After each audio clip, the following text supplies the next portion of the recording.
Code channel.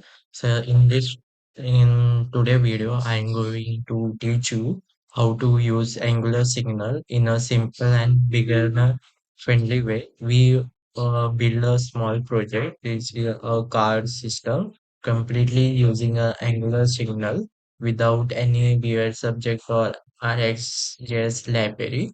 If you are new to Angular Signal or still confused about how they work and how to use their method, I will explain everything step by step so you can easily understand and start using a signal in your own project. So let's get started.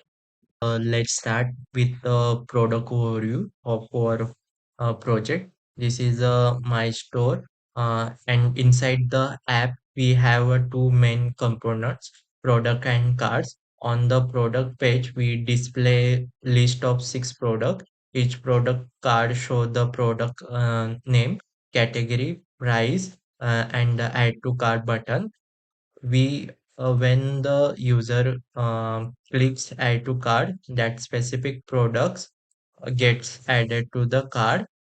We can also see the card counts updating in the navbar. For example, if add two products in the count increase to two. Okay, next when we go to the card page, we display all the products added to the cart. Each item show its name, price, and quantity. Uh, we can increase or decrease and the quantity using a plus minus buttons.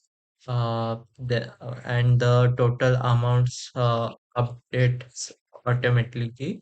We are also storing all cards data in local storage so that if the user refresh the page, the card item do not disappear. We also remove the button to delete any product from the card. So this was a complete product view overview. Now let's move into the code explanation and see how everything works step by step.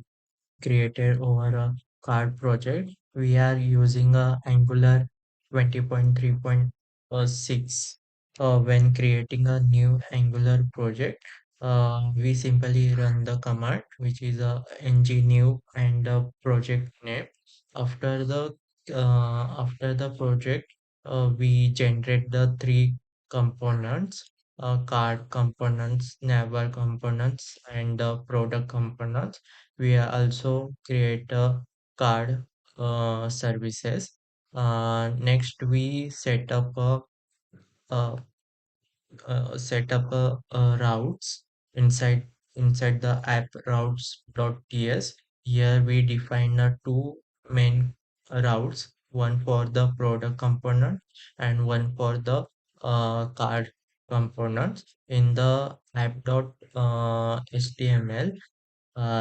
we import the navbar components and added a router outlet so Angular can display the content of each route.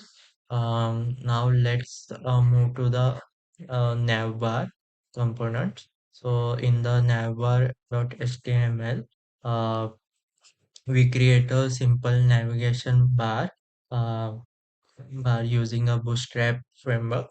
One for on the left, we display the brand name, my store, and we add on the right side we add the router link for navigation to the product page and the cart page. Okay. Um, now, now let's move to the product.html component.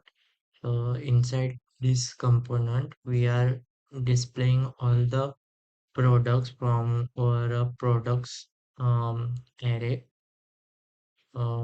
This is the products array. Uh, each products contain a name, description, price, and we also add a add to cart button for every item. When the uh, users click to add to cart,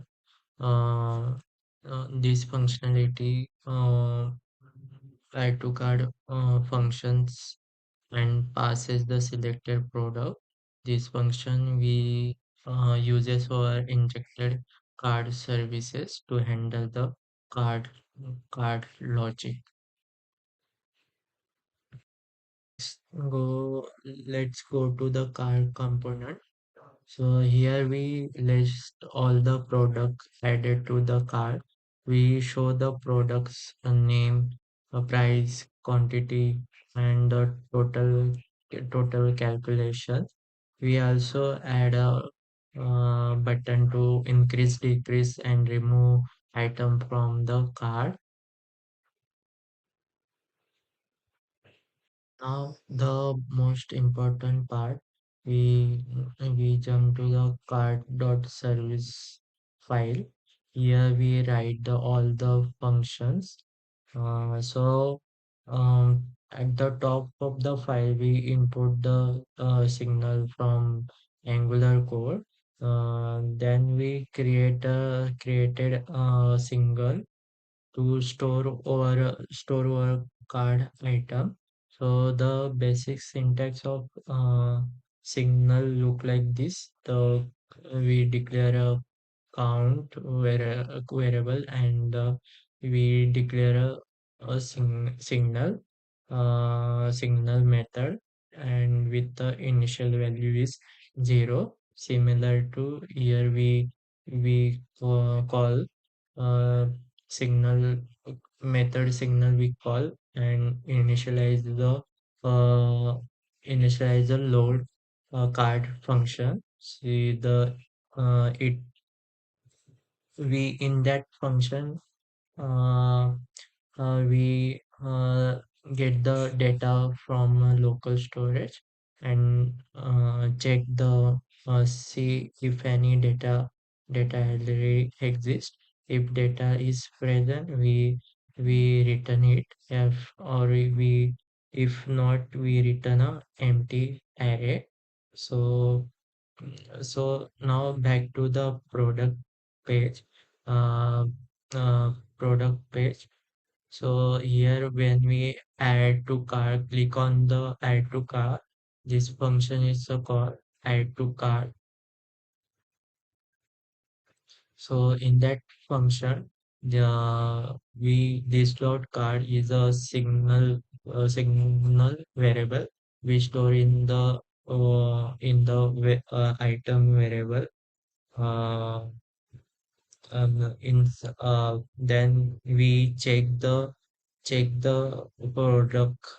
product. If the product already exists in the cart, we simply increase the uh, increase quantity. If it does not exist, then we add it with the default quantity of one. So this dot card set is a method. So set method is update the um, signal values. So now